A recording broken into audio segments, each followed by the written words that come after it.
Justo estaba comentando que es la segunda participación en la cuenta Lead y por ser el Día del Autismo, usted es la indicada para hablar sobre este tema, ¿no sabe? Sí, así es. Me emociona mucho poder estar aquí el día de hoy y compartirles un poquito acerca de este mundo azul. Ujú. Eh, Justo quería iniciar, bueno, ya que vamos un poquito atrasado el link y no para no quedar mucho tiempo en la transmisión, me Ok. gustaría saber sobre su punto de vista sobre este tipo de pacientes. ¿Cómo ve el área de pediatría, Lick, antes de iniciar con las preguntas? El área de pediatría, fíjate que ha incrementado mucho la atención pediátrica, en este caso con pacientes dentro del espectro autista. También hay muchos diagnósticos o mal diagnósticos que ahorita todo comportamiento, todo movimiento estereotipado, toda conducta me lo quieren clasificar como que están dentro del espectro y a veces no es así. Yo creo que hoy en día ya el espectro como tal, de todos los trastornos del espectro, han aumentado mucho y sí hay una comorbilidad con otras patologías, pero también hay mucha desinformación y hay muchos tabúes todavía acerca del espectro o piensan que solamente con tener a lo mejor algún problema o dificultad en el lenguaje o en la parte sensorial ya están dentro del espectro y no es así. Se necesita una evaluación, se necesita cumplir con ciertos criterios o características para que se pueda cumplir con el diagnóstico de autismo. Y también por eso yo creo que también han incrementado mucho los pacientes pediátricos con autismo en este caso. Sí, justo el año pasado cuando hicimos la primera transmisión nos quedamos corto de tiempo, ¿no? Porque hablamos más de su formación y ya cuando llegamos en el apartado de autismo quedaron varios puntos que me gustaría abordar el día de hoy. Iniciando con la primera pregunta, Lick, y yo sé que está enfocada en el área, me gustaría saber cuál es la definición del aspecto autista. Ok, mira, si me permites te voy a leer la definición del DSM-5, que es el Manual de Diagnóstico de Enfermedades Mentales. Ujú. Según el DSM-5, nos define el trastorno del espectro autista como una dificultad que persiste en el desarrollo, en el proceso de socialización, el cual incluye también la interacción social y la comunicación social, junto con un patrón restringido de conductas e intereses, dentro en el cual se incluyen restricciones sensoriales. Hablar del espectro autista es hablar de una condición, no es una enfermedad, es una condición que permanece durante toda la vida y de acuerdo a las dificultades que están dentro del espectro, se va a clasificar un poquito. Hablamos de un espectro porque son muchísimas las variaciones que pueden incluir estas características o estas dificultades. Muy bien, Lee. Y justo comenta sobre estos signos, estas características en este grupo de pacientes que es bastante amplio, ¿no? Y es difícil identificarlas si no tenemos una buena evaluación. Pero basado en su experiencia con toda la práctica clínica que tiene usted, cuáles serían los signos tempranos en niños que presentan autismo o pueden tener un diagnóstico de autismo libre? Ok, mira, las características principales los podemos dividir un poquito. Por ejemplo, en lactantes es muy común identificar ciertas características que de pronto no tienen tanto contacto visual, no tienen este juego con mamá y papá de taparse los ojos, buscar. De pronto hay lactantes donde se empiezan a identificar dificultades para las texturas, que su ropita, el pañal, cierta irritación, y tenemos ciertas características muy visibles en esa edad. Obviamente conforme va creciendo vamos teniendo un poquito más de noción para poder identificar las características o un desarrollo anormal, pues obviamente tenemos que saber qué características y qué acciones deberían de estar haciendo, conductas debería de estar haciendo un niño en el desarrollo neurológico. Entonces, conforme vamos creciendo, vamos viendo dificultad en la parte comunicativa, hay un retroceso en el lenguaje, hay aleteos, hay intereses restringidos, solamente les gusta un tema o solamente se obsesionan con una caricatura, una canción y de pronto vamos observando ciertos comportamientos, ciertas características que podemos ir sospechando a lo mejor de un posible diagnóstico de autismo. Sí me gustaría enfatizar y dejar muy en claro que no porque un niño de pronto solamente le guste comer una cosa o solamente le gusta jugar con sus carritos, ya por eso significa que tiene autismo. Tiene que cumplir con ciertas características y de pronto hago mucho énfasis en este punto porque a veces solamente con un comportamiento estereotipado o si mi niño es un paciente con selectividad alimenticia, ya me lo quieren diagnosticar dentro del espectro y a veces no es así. Tiene que cumplir con muchas características. Sí, justo comentó estos signos, ¿no? De alarma o tempranos que pueden identificar en los bebés. Justo, ¿no? En neurodesarrollo también se intenta identificar estos signos de alarma, ¿no? Si el bebé identifica rostros, si sigue con la mirada. Y ahí, identificando esos signos, creo que la principal persona o familiar que identifica esas características en el bebé es la madre, ¿no? Creo que ella también tiene un papel importante. Sí, claro, principalmente cuando llegamos a la parte comunicativa, a la parte de verbal, es cuando ya comienzan a prestar un poquito más de atención, porque de todas las características, la más alarmante para los papás es no habla, porque no habla. ¿Qué está sucediendo? Y ya por ahí llegan a consulta que vieron en un TikTok que Pedrito dijo que si no hablaba a los 2 años ya tenía autismo y llegan muy angustiados por esa parte. Entonces, sí, de pronto, pues obviamente los papás cumplen un papel fundamental. La intervención temprana ayuda muchísimo en esta parte, en este camino del autismo. Y sí, los principales cuidadores del paciente o del usuario son los que comienzan a identificar estas características y ya comienzan a comparar, que es muy común. Mi hijo ya hace esto porque el vecino está haciendo esto, o porque no lo hace si mi hijo sí lo hace, pero el vecino no. Sí, también justo quería hablar sobre ese tema, ¿no? Sobre cómo nos informamos, cómo generamos no diagnóstico, pero sí como que esta clasificación de las personas con el espectro, ¿no? Y hace rato comentó algo importante, ¿no? Si una persona se enfoca en determinadas actividades, no pone mucha atención o tiene como que esa dispersión, no por eso va a tener autismo. Y hace ratito justo estaba en redes sociales viendo un video donde decía, no eres autista, solo tienes como TDAH, ¿no? También se confunde mucho. Sí, el autismo tiene mucha comorbilidad con otras patologías, incluido el TDAH. Y de pronto, como profesionales de la salud, sí tenemos un papel y sobre todo, se me fue la palabra, un compromiso con los papás de informar y acompañar todo este proceso, porque tenemos una responsabilidad de lo que nosotros estamos diciendo para educar e informar correctamente a los familiares, a las personas, a todos en general. Entonces, creo que hoy es un buen día para informar, para educar, para hablar de autismo con evidencia científica, con sustentos, y no solamente dejar a esta tía, a este vecino que comienza a hablar de si su hijo tiene autismo y ya lo curó con un té, ya lo curó con tal situación o con la alimentación, que tenemos que tener mucho cuidado también con la información que vemos en internet.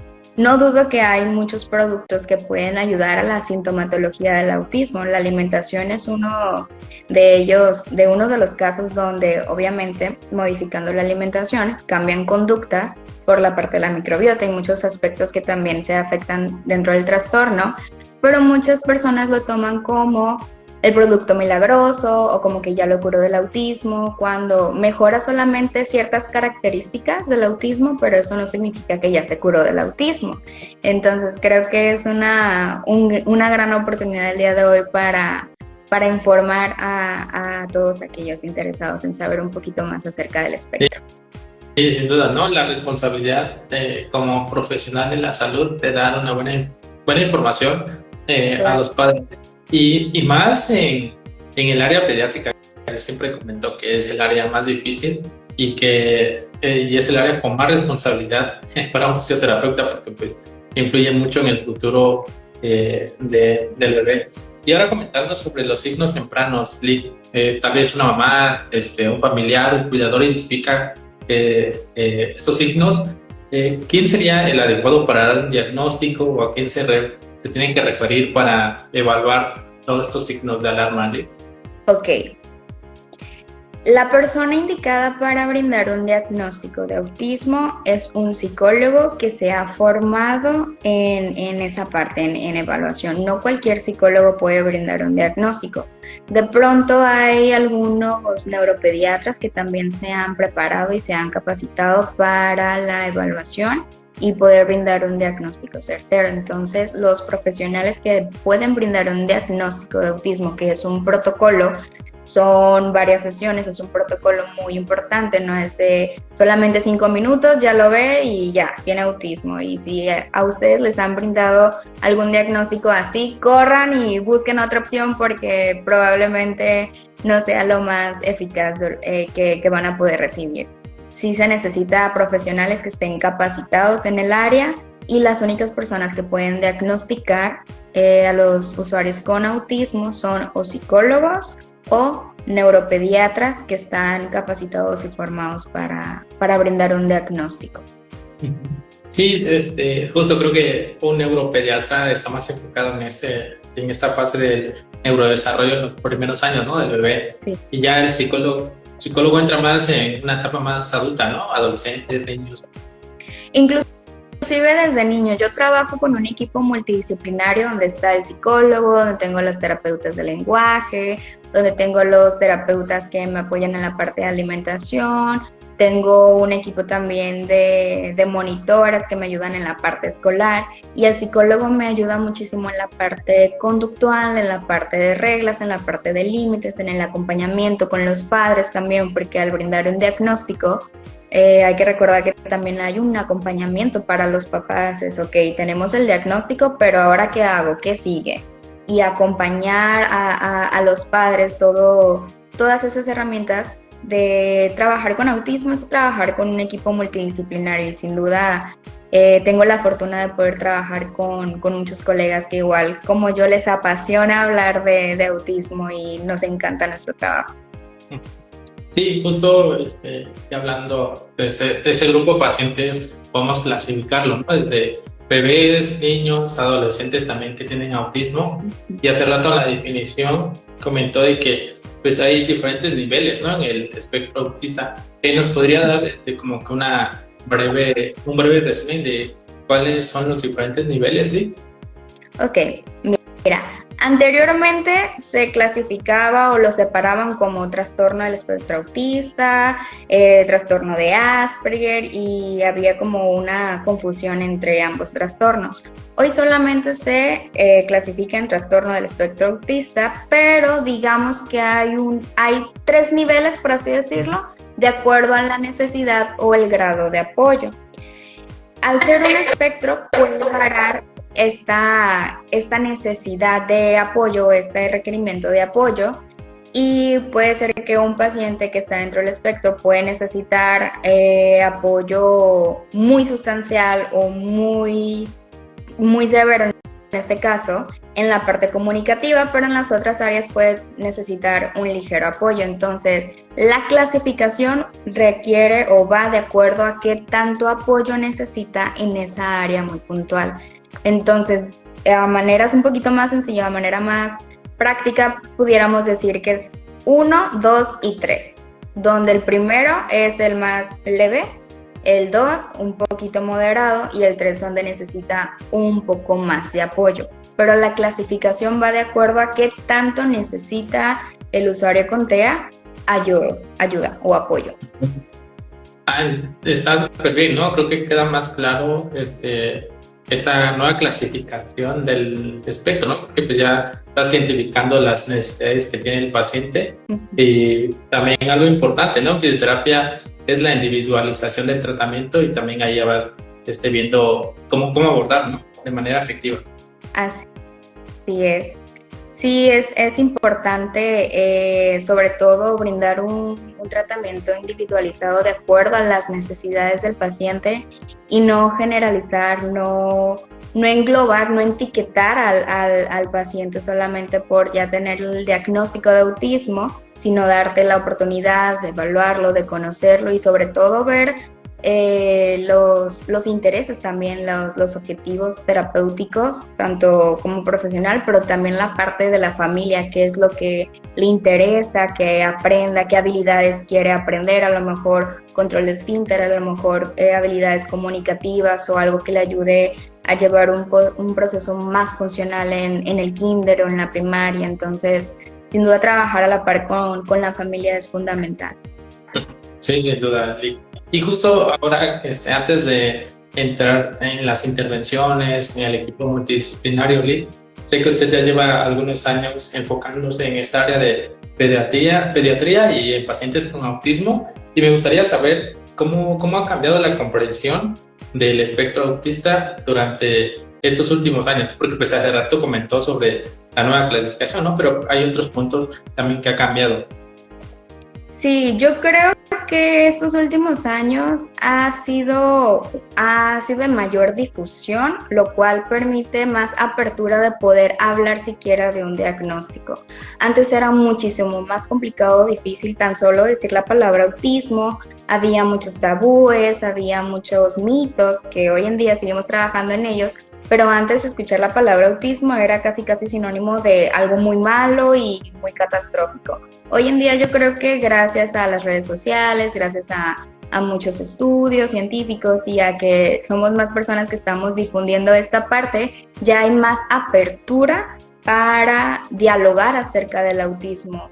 Y eso creo que ha sido muy bueno porque así como ya nos permite tan siquiera poner este tema sobre la mesa y que sea más visible y generar un poquito más de conciencia, también con los papás es muchísimo más fácil abordar esta parte de sospecha de un diagnóstico, si veo características con un usuario, me da esa confianza de poder acercarme a ellos y decir, miren, estoy viendo estas características, sugiero que se haga un protocolo de evaluación para descartar autismo, busquen información y apoyarme de diferentes videos, artículos científicos, para que ellos también se sientan mucho más tranquilos y que vean que todo lo que mencionamos en sesión pues tiene un respaldo científico, no es de que a mí se me ocurrió y ya lo inventé o yo lo estoy diciendo nomás.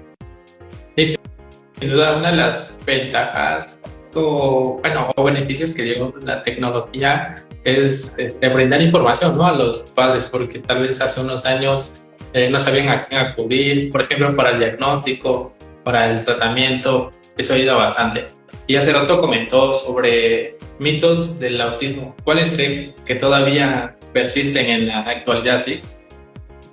Yo creo que los de cajón más complicados para dar esta apertura sería que las personas no hablantes o no verbales no comprenden, que las personas que están dentro del espectro todos son agresivos o que no quieren socializar, que no les interesa socializar o que no les interesa los sentimientos de los demás, que están en su mundo, cuando la realidad es que no. Hay dificultades en la socialización, sí, pero eso no quiere decir que no les interese socializar o tener amigos. No saben cómo hacer amigos, que es diferente. Y la parte de la comunicación, cualquier persona que nos topemos, seguimos teniendo esa etiqueta de si no es verbal o no tiene una comunicación verbal, en automático lo relacionamos como que no nos comprende. Y ahí estamos hablándole de despacio, cuando la persona tal vez solamente en la parte expresiva tiene dificultades, pero cognitivamente está perfecto, entonces te está entendiendo y hasta probablemente se esté riendo de ti porque estás, hola, ¿cómo estás? Entonces yo creo que eso sería lo principal, que todavía seguimos trabajando en informar acerca del autismo. Sí, justo me hizo recordar la entrevista que tuvimos hace unos meses y dijo eso, ¿no? Recalcó mucho de que no demos por hecho de que una persona que no hable, no te entienda, ¿no? Y queda bastante claro y sirve como un recordatorio para los fisioterapeutas o más los pasantes de fisioterapia que aún apenas se están involucrando al área. Sí, sí, sí. De pronto todos hemos metido la pata en alguna ocasión de que, chin, ya cuando menos nos dimos cuenta ya lo habíamos hecho, pero sí es importante saber que no todas las personas que no son verbales tengan o tienen algún problema cognitivo de comprensión sobre todo, porque de pronto pasa, inclusive dentro del espectro, al no ser verbales, todo el tiempo los quieren tratar como unos niños y asumen que ellos tienen ciertos intereses o que quieren ciertas cosas cuando la realidad es que ellos pueden decidir, pueden comunicarse, tal vez no de forma verbal, a lo mejor con un sistema alternativo de comunicación, a lo mejor con lengua de señas, hay muchas maneras donde nosotros nos podemos comunicar, pero desafortunadamente hoy en día todavía tenemos como que ese estigma de que si no es verbal, automáticamente no hay comprensión y hay un retraso por ahí. Sí, y justo lo tiene bastante claro y lo difunde bastante, ¿no? Sobre este punto, sobre este mito en Sí. este tipo de pacientes. Justo, ahora ya que hablamos sobre qué es el espectro autista, los niveles, la clasificación a grandes rasgos, y sé que la siguiente pregunta es enfocado a las intervenciones, al tratamiento del paciente, y hace rato dejó claro bastante bien, ¿no? De que todo va a depender del nivel y las necesidades que tenga el paciente. Pero nos podría hablar sobre cuáles son las principales estrategias de intervención para personas en el espectro autista. Desde la intervención fisioterapéutica, yo creo que si pudiera generalizar un poquito sería la parte motora, la parte de psicomotricidad, para poder generar y desarrollar habilidades tanto personales como instrumentales. Dentro del espectro por ahí hay dificultades sensoriales, hay dificultades a nivel de psicomotricidad, en el cual pues obviamente nos traduce a ciertas dificultades que si lo llevamos a la vida diaria, pues a lo mejor dificultades para cambiarse, para bañarse, comer, tener ciertas actividades en cuestión a un aprendizaje motor específico. Yo creo que lo englobaría en eso, en habilidades donde se trabaje justamente estas áreas. Entonces sería más enfocado en actividades de la vida diaria para adaptar las actividades al niño. Todas las actividades son juego para los pacientes, pero los objetivos son, obviamente tenemos que darle una función a ese juego. Entonces, por ejemplo, yo puedo jugar con el niño a subir y bajar el aro o que se meta y salga del aro, pero la funcionalidad que yo le voy a dar a ese objetivo, a ese juego, es que él aprenda a ponerse y sacar su blusa, su camisa, entonces que pueda ponerse, que pueda quitársela. Entonces, en ese sentido, para el niño todo el tiempo va a estar jugando, pero los objetivos sí van a ser, a mí me interesan que sean lo suficientemente funcionales e independientes fuera del consultorio. Y si lo englobamos dentro del desarrollo de los niños, pues obviamente primero es esta parte de independencia en casa para poder después irnos a la parte escolar, donde puedan estar realizando sus actividades y cumplir con ciertas reglas y normas sociales también, que es muy importante. Entonces, si lo pudiera englobar, yo creo que en la parte pediátrica sí sería en trabajar y aumentar la parte de psicomotricidad, la parte de seguridad postural, lateralidad, y para traducirlo a una funcionalidad en la vida diaria con mis pacientes. Sí, también comentó sobre el punto de que toda la sesión o la terapia de estos pacientes más enfocado al juego, ¿no? Y es algo importante para todos los fisios que se quieran dedicar al área, de entender, ¿no? De cómo determinadas actividades pueden extrapolarse a ciertos objetivos, ¿no? Para el pequeño. Sí, claro, porque obviamente tengo pacientes que son tan astutos que en cuanto saben o identifican que estoy trabajando algo puntualmente con ellos, ya no quieren hacer la actividad. Entonces tienes que tener esta creatividad de buscar un juego donde obviamente cumpla con la función y el objetivo que tú estás trabajando. Tampoco es de que nomás juego libre y hagan lo que quieran y sin ningún objetivo, pues obviamente no. pero sí es importante trabajar con la motivación del paciente. Obviamente hay sesiones donde salen encantados y no quieren irse, y hay otras sesiones donde dicen, ya no quiero regresar nunca más porque me puse a trabajar mucho. Va de acuerdo, obviamente, de también qué humor vienen los pacientes. A veces vienen enfermos, a veces cansaditos, a veces no quieren trabajar porque tienen un mal día, y está bien, todos tenemos días buenos y tenemos días malos, pero sin duda creo que la motivación más grande para los niños es jugar, descubrir, crear y estar trabajando esta curiosidad e imaginación con los niños, y qué mejor si lo estamos haciendo con un objetivo de que aprendan algo. Yo también tuve una experiencia hace mucho tiempo, Lee, en prácticas.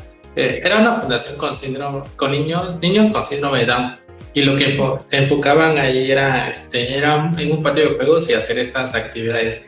Y a mí, bueno, el área pediátrica no es muy fuerte y se me complicaba, ¿no? No solo, bueno, las actividades ya estaban, pero es la interacción con el niño. ¿Cuáles serían los consejos para tener una buena relación, para que pues realicen todas las actividades, ¿sí? Te tiene que gustar, te tiene que gustar y tienes que amarlo mucho porque es de mucha paciencia. De trabajar con los niños, yo creo que lo más complicado sería trabajar con los padres en realidad. Los niños son muy selectivos y ellos desde el primer día deciden si quieren realmente trabajar contigo o no quieren trabajar contigo, y así tú puedas tener las mejores estrategias y irte a una certificación a España y tener lo mejor de lo mejor, pero si ese niño no hizo clic contigo, no va a trabajar contigo. Entonces sí tienes que tener mucha paciencia y mucho amor para poder trabajar con los niños, para que cuando te muerdan, te embarren de mocos, te vomiten, te hagan pipí o te hagan popó, solo digas, ay, qué bonito es trabajar con pediatría. Sí, creo que es lo importante, ¿no? Que te guste y te llame la atención para dedicarle tiempo, esfuerzo, no solo información, sino también todo lo que implica del trabajo. Ahora, Lick, justo estamos hablando sobre la intervención y que se enfoca más en la psicomotricidad y sobre estos juegos con objetivos específicos, pero también me gustaría saber y dar a conocer cómo debe ser el área de atención o el consultorio como tal, Lick, para que pues también los papás sepan qué actividades pueden realizar los niños en determinadas áreas. Ok, mira, tocas un tema muy importante porque justamente en la intervención con el autismo se han puesto mucho de moda, mucho los juguetes sensoriales y toda esta bomba y los cuartos con luces y todo lo mejor y lo más tecnológico. Y genuinamente eso es lo más caro en conseguir en cuestión a material, todo el material sensorial. No es necesario un equipo grande, no es necesario el último modelo de bomba sensorial y toda esta parte. Es muchísimo más importante saber cómo utilizar los juguetes. De hecho, Montessori habla de los juguetes para la estimulación sensorial son los que menos características tienen, ni sonidos, ni luces, ni nada. ¿Por qué? Porque la idea es justamente descubrir texturas, tamaños, pesos y darle esas habilidades a los niños para que lo descubran. Y si tú le das un juguete ya con todos los sonidos, con 1000 cosas, pues ya dejas que ese niño no descubra qué más puede hacer con ese juguete. Entonces, hay consultorios padrísimos y dentro de esta intervención hay mucha confusión todavía acerca de cómo utilizar esos escenarios o esos consultorios. ¿Por qué? Porque si de pronto tengo a un paciente con autismo que tiene un proceso o una dificultad en el procesamiento sensorial y yo lo pongo a un cuarto donde hay muchos estímulos y hay muchos colores y está la burbuja sensorial y hay luces y todo, pues lejos de ayudarle a que se regule o a que integre esos estímulos, yo lo estoy desorganizando más. Y ahí es donde existe una confusión acerca de la intervención, de la estimulación temprana, de la integración sensorial y cómo se trabaja. Entonces creo que sí es importante tener juegos donde los niños obviamente les llamen la atención, curiosidad por querer explorar. Y un tip que les puedo dar es cuando se dediquen ya a la intervención pediátrica, constantemente estén cambiando los juguetes porque los niños se aburren de ver todo el tiempo lo mismo. Entonces jueguen un poquito con variar los juguetes o las actividades. Sí, justo le pregunté este apartado, porque yo también he visto en redes sociales últimamente los cuartos de estimulación, ¿no? Porque donde hay luces, las burbujas, y se hizo bastante popular, porque también conozco a unos videos que se enfocaron en eso, y decía, pues sí, está bien estimularlo con determinadas juguetes, áreas, pero también hay algo que comentaban hace tiempo, es la sobreestimulación, ¿no? Del bebé. ¿También influye o es poco, tiene efectos adversos o no, Lili? El tema de la sobreestimulación, si has leído un poquito, abarca desde lactantes, ahorita preescolares, los kinders, entre más actividades y más actividades de ajedrez, robótica y materias de donde se da una constante de sobreestimulación, pues al final del día estamos adelantando procesos y adelantando habilidades en los niños, en el cual el día de mañana pues vamos a necesitar muchísimo más cosas para poder entretenerlos, para poder ahora sí que ir canalizando todos esos aprendizajes y estas habilidades. Yo siempre les comento, si ustedes como papás van a tener el tiempo y la dedicación para seguir canalizando toda esta sobreestimulación, adelante, no hay ningún problema.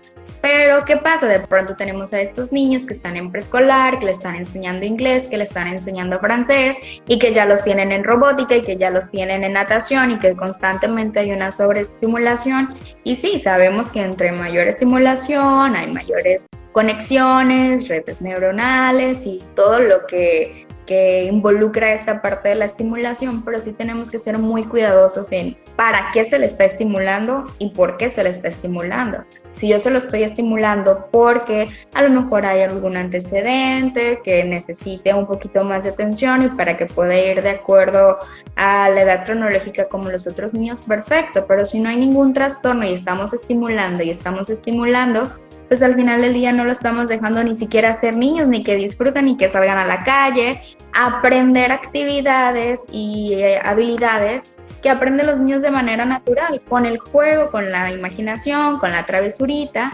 pero si constantemente los estamos estimulando con 1000 actividades, sí tenemos que ser muy cuidadosos en para qué se le está estimulando y por qué se le está estimulando. Sí, justo todo esto, este apartado de la estimulación temprana debe de adaptarse tanto a la edad del niño, ¿no? Hace rato comentó sobre la adquisición del ojito y también hizo recordar una frase, ¿no? Dejar al niño ser niño, ¿no? Porque pues sale de clase, se va a natación, se va a inglés, se consume toda la tarde, ya no tiene tanta interacción con otros niños. Dijo algo importante, ¿no? Debe adquirir esas habilidades, estas interacciones sociales de manera natural. También eso ha ido bastante. Sí, hoy en día se está llevando a terapia a los niños, a terapia conductual, para poder desarrollar estas habilidades sociales, este seguimiento de reglas, porque pues no lo están aprendiendo de manera natural. ¿Cómo aprendíamos nosotros a seguir las instrucciones de un juego y a cumplir con todas estas reglas sociales? Porque si no las seguíamos, nos sacaban del juego y, ay no, ya no quiero jugar contigo porque no haces caso o haces trampa. Y teníamos que aprender y a lo mejor nos enojaba perder, pero teníamos que seguir con esas reglas sociales. Y hoy en día ya no tienen esas habilidades. Hoy en día se tiene que llevar a un psicólogo para que se le enseñen esas habilidades sociales, para que manejen que puedan manejar la frustración y tener todos esos comportamientos que pues anteriormente lo aprendíamos de manera natural en el entorno del niño. Entonces hoy en día también se están perdiendo esos comportamientos que el niño debe de aprender de manera natural. Sí hay un aumento de tecnología y hay muchas situaciones que han cambiado, pero hoy en día pareciera que es una competencia entre colegios, entre escuelas privadas, de que en kinder, si salen hablando 5 idiomas, son mucho más inteligentes, y si salen con materias robótica, computación, que a veces digo, pues es preescolar, déjenlo que jueguen, va a aprender muchísimo más cosas y va a ser muchísimo más inteligente si lo dejan que lo aprenda de manera natural. Sí, es bastante importante, ¿no? Para conocer esto y que no sobreestimulen a los niños. Ahora, Lick, comentamos sobre la estimulación temprana, y hace unos días comentábamos antes de la entrevista sobre los trastornos sensoriales, qué son y y cómo se relacionan con el autismo, ¿sí? Ok, los trastornos sensoriales es la dificultad que tiene el sistema nervioso central de recibir un estímulo, de procesarlo y de brindar una respuesta adaptativa. En el DSM-5 los trastornos sensoriales todavía no se incluyen como un diagnóstico. De hecho, todavía hay un debate entre si debería ya de incluirse los trastornos del procesamiento sensorial como un diagnóstico como tal. Ahorita solamente lo incluyen como una característica que las personas que están dentro del espectro autista pueden presentar, que son todas estas dificultades en el procesamiento sensorial, que incluso hay una comorbilidad no solamente con el autismo, hay pacientes con síndrome de Down, con parálisis cerebral y con otras patologías que también pueden presentar dificultades del procesamiento sensorial. Eso es pues a grandes rasgos las dificultades del procesamiento sensorial. Y al inicio de la entrevista comentó sobre estas alteraciones sensoriales, ¿no? Que no puede tolerar ciertas texturas. ¿También influye la alimentación o esa parte, Liz?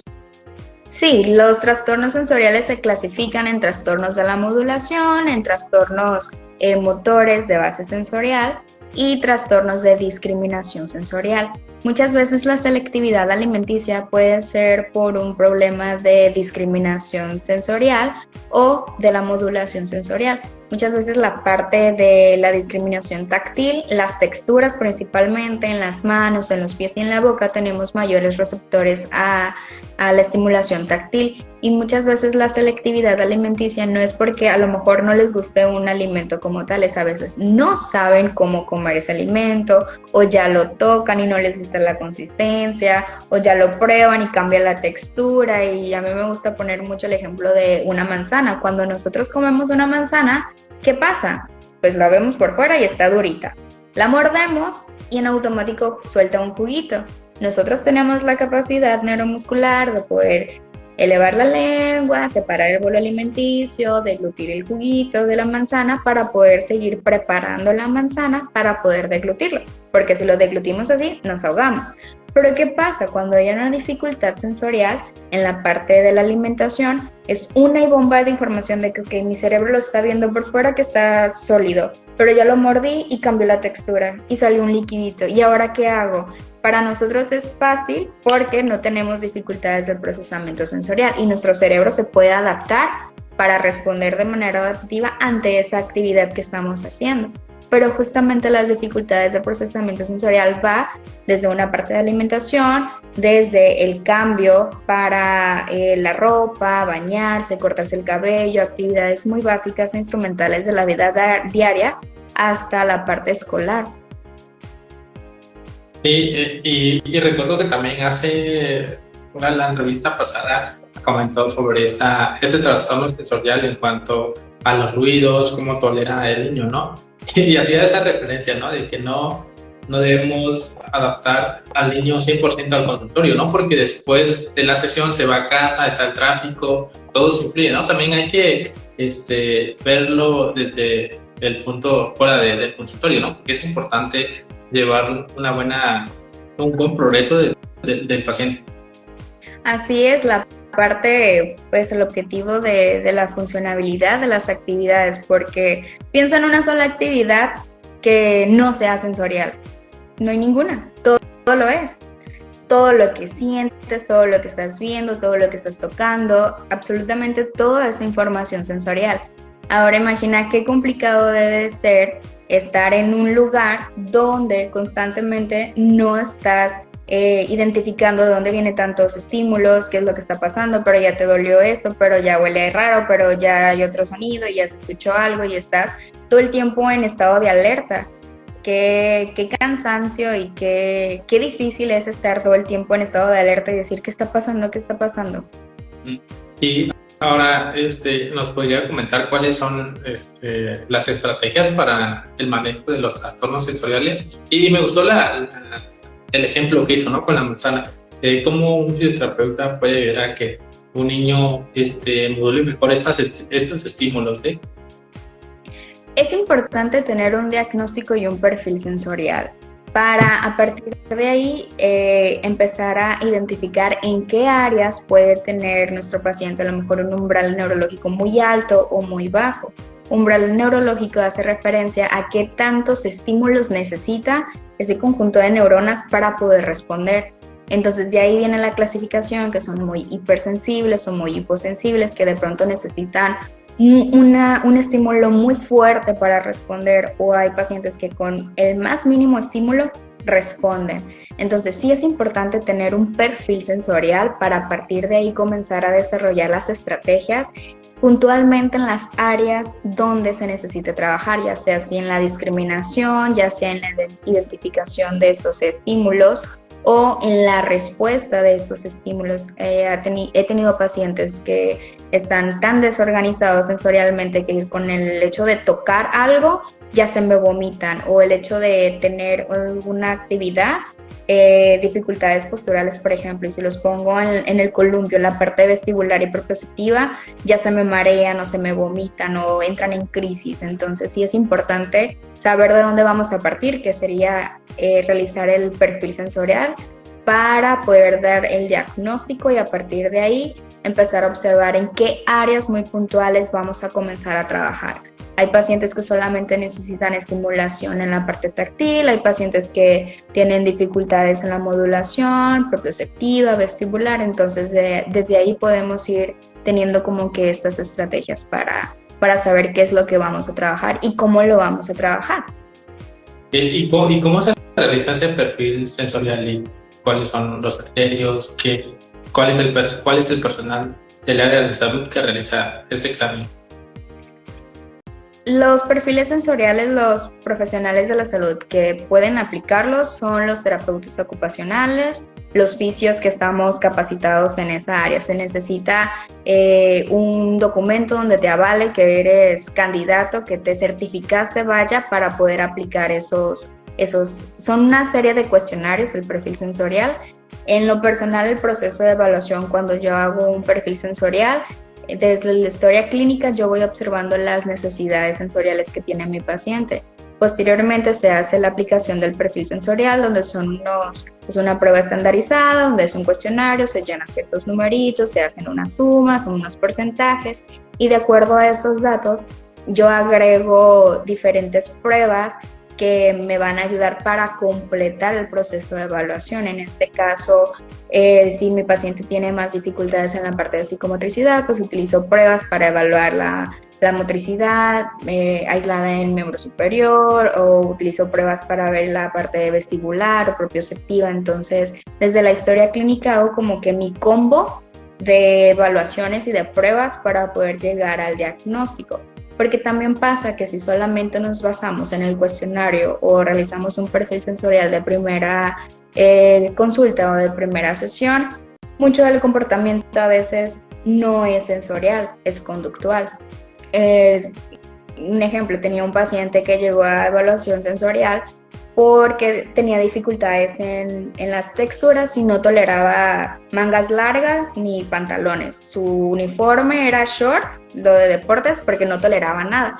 Entonces, en la historia clínica, ya observando todo, dije, bueno, a lo mejor sí es la parte táctil. Continuando con el proceso de evaluación, me di cuenta que no era la parte táctil que le dificultaba. Él aprendió porque escuchaba a su mamá cuando le ponía la ropa, simplemente no le gustaba y decía a su mamá, ¿te pica? ¿Te pica la ropa? Y él aprendió a decir, me pica, me pica. Entonces, cuando le ponían la ropa, decía, me pica, y en automático se la quitaban, que era lo que él quería, estar más cómodo en shorts y en el uniforme de física. Pero no era que tenía un problema de dificultad táctil con las texturas de su uniforme, simplemente no las quería. Y aprendió a decir, me pica, entonces, solución. Ya conforme las pruebas empezamos a identificar cuando hay alguna necesidad fisiológica. Si tú sientes que algo te pica en automático, ¿qué haces? Te rascas. Y el paciente en ningún momento había esta necesidad de alivio, de ay, ya me lo quité y siento un descanso. No había ninguna respuesta, simplemente me pica. Pero pues lo aprendió de la mamá.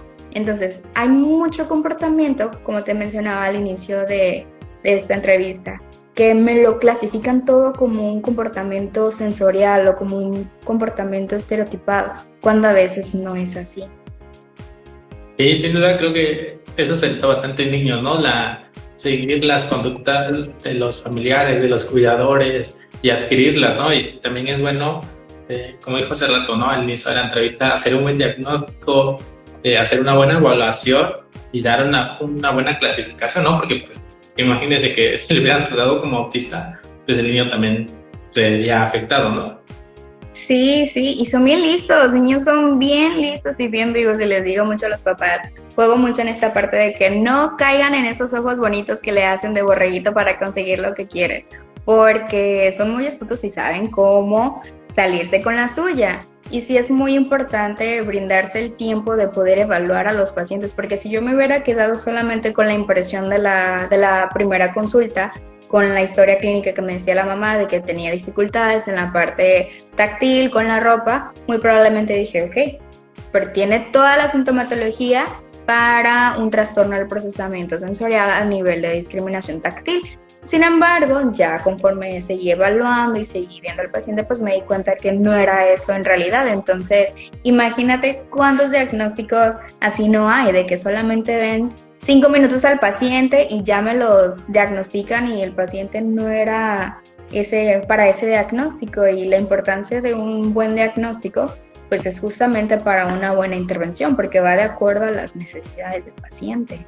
Sí, justo, identificar, tener un buen diagnóstico, aplicar una buena intervención, dependiendo de las necesidades del paciente. Y después de haber hecho toda esta charla, por lo que vi, siempre se enfoca en la motricidad, en el área sensorial y también en este apartado de las habilidades sociales, ¿no? Es bastante importante en este grupo de pacientes. Sí, siempre he hablado mucho con los papás de que mi trabajo es lo menos que me puedan necesitar. Lo menos que me puedan necesitar y la independencia de ellos afuera. Y hablar de independencia no solamente en a lo mejor pudiéramos pensar estas habilidades personales, instrumentales, pero te lo juro, yo soy feliz y se me pone la piel chinita cuando me llegan mensajes de los papás de que ya pudieron disfrutar una película en el cine, de que ya pudieron ir al parque, de que ya se subió por primera vez al columpio y lo disfrutó. Cuando ya comienzan a tener todas estas oportunidades y estas experiencias como todo niño, digo, bueno, mi trabajo vale la pena, porque creo que si en algo me he enfocado muchísimo es que no quiero y no me interesa que sean menos autistas, me interesa que sean felices, me interesa que tengan una vida que se pueda disfrutar, que dentro de las herramientas que tengan, pues sean felices y que sean independientes. Y creo que eso tenemos todavía un poquito más de trabajo, porque muchas personas dicen, bueno, están dentro del espectro, hay que curarlo, ¿no? Pues es que no hay nada que curar. Es una condición y yo tengo que ver las herramientas que quiero desarrollar para poner objetivos obviamente reales. Y de pronto me da una satisfacción enorme cuando me dicen, no, es que no le gusta o no quiere. Digo, a ver, ¿cómo que no? Ya le pregunto, ¿cómo sabe que no quiere? Ya dicen, ay, la mamá es que pensé que no quería o no sabía o esos juguetes no le gustaban. Le digo, bueno, hay que darle la oportunidad primero para descubrir y que él decida si le gusta o no le gusta. Y ya sobre de ahí vemos qué más podemos hacer. Ahora que comenta esta interacción con los papás, y justo juega un papel importante, ¿no? Me gustaría saber cómo influye la familia, los cuidadores en pacientes que tienen espectro autista, ¿sí? Una familia comprometida es muchísimo, se ve muchísimo la diferencia en cuestión a resultados. Yo te pudiera decir que mi trabajo pudiera ser un 30-20%, pero la realidad es que pues la familia está la mayor del día con el paciente y hay mucho trabajo que hacer en equipo. Entonces, sin duda, a veces comprendo lo difícil que es poder tener este diagnóstico y vivir este proceso de duelo, de aceptación, y hay un acompañamiento con los papás. Pero tengo papás muy comprometidos que desde el día 1, así mi niño esté con gripe, esté con todo, aquí están muy comprometidos. y sin duda se trabaja muchísimo mejor cuando trabajamos en equipo con los papás, porque de pronto pues hay muchas habilidades que si tienen que trabajar en casa o tareas que les dejo. Yo soy mucho de dejar tareas y preguntarles y estar encima de ellos y no, pues no lo hicimos. Y hay aspectos que pues también se tienen que reforzar en casa y se tienen que trabajar en casa. Entonces, trabajar en equipo con los papás siempre va a ser de las mejores estrategias que podemos hacer. Uh-huh. Listo, Ali. Abordamos ya todos los puntos que le envié y me gustaría agregar uno más y me es más enfocado para los fisioterapeutas que se quieran dedicar a esa área. Le iba a decir que diera consejos, pero pues ya viendo el currículum que me envió, todos los cursos, toda la formación que ha tenido, nos podría dar como que una lista base de cuáles serían los diplomados, los talleres, las certificaciones que necesita un fisioterapeuta para tener un buen desempeño en el área pediátrica y especialmente en niños con espectro autista. Ok. Yo creo que de los principales cursos que les diría que si tuvieran la oportunidad de tomar o que si se quieren preparar, sería en la parte de comunicación, en la parte del lenguaje, porque eso es fundamental. De hecho, mi formación al inicio fue en esta área, porque si no sabemos cómo acercarnos con el paciente con autismo, si no sabemos cómo dirigirnos o si tenemos un paciente que no es verbal, desde ahí vamos a tener como que las primeras dificultades en qué estoy haciendo, cómo lo estoy haciendo. Entonces yo creo que sería que se formaran en la parte de comunicativa, en la parte del lenguaje, sí o sí la parte sensorial, la parte de psicomotricidad y la parte de estimulación e intervención temprana, el cómo el identificar estas señales de alarma y el poder brindar un diagnóstico oportuno a tiempo pueda ayudar muchísimo al paciente. Y como puntos extra, también sería bueno que se formaran en la parte conductual, que tengan las herramientas fundamentales para el consultorio cuando hay algún paciente que de pronto tiene una conducta muy desafiante o que es agresivo, tengan las herramientas para poder llevar la sesión de ese paciente y que no se estén retroalimentando conductas negativas o las conductas desafiantes de los pacientes. Entonces yo creo que los cursos un poco más importantes, si no es que los más importantes para trabajar dentro del espectro. Sí, y justo tiene varios talleres, conferencias, y eso ya bastante complementa en cuanto al área de fisioterapia. Sí, no olvidar que pues al ser un área de la salud que tenemos que estar en constante capacitación. Solamente sí les recomendaría que tuvieran mucho cuidado con los cursos que toman, que vean que están certificados, que están avalados ante la SEP, que hay una credibilidad, que son cursos con base científica, con evidencia científica, porque me ha tocado ver unos cursos de constelación, no sé qué, que ponemos el paciente autista y y lo curamos diciéndole color amarillo. Y digo, bueno, pues qué padre, pero pues, ¿dónde está la evidencia científica de todos esos cursos? Entonces, que sean muy cuidadosos también con los cursos que van a tomar. Los cursos que valen la pena, se va a tener que invertir, pero sí hay una diferencia abismal. Sí, sin duda, ¿no? Identificar los cursos que tengan evidencia científica y que estén respaldados, porque pues esos tienen mayor efectividad y dan buenos resultados. Bueno, hasta aquí llegamos con la pregunta número 2, hablando sobre autismo. ¿Qué le pareció esta segunda oportunidad? Se me fue muy rápido el tiempo. Me sentí un poquito ya más relajada. Yo creo que la primera entrevista sí estaba un poquito más nerviosa y se me notaba de que hablaba muchísimo más rápido. De por sí me encanta hablar. Entonces ya te podrás dar cuenta de que a mí me dices algo y yo hablo y hablo y hablo y hablo. Sí, igual fue un buen día para hacer la transmisión hablando de autismo por el Día Mundial, ¿no? De la conciencia. Así es un buen día para hablar de autismo, espero que esta información llegue a personas que les pueda servir, que sea de utilidad y que cualquier duda igual pueden contactarme en mis redes sociales o en tus redes sociales para seguir hablando de autismo. Vale, entonces la dejamos hasta acá, llevamos exactamente 1 hora. como lo habíamos programado y esperemos tenerla de nuevo en otra transmisión. Lee. Perfecto, yo encantada. Vale. Entonces, nos vemos. Hasta luego. Gracias.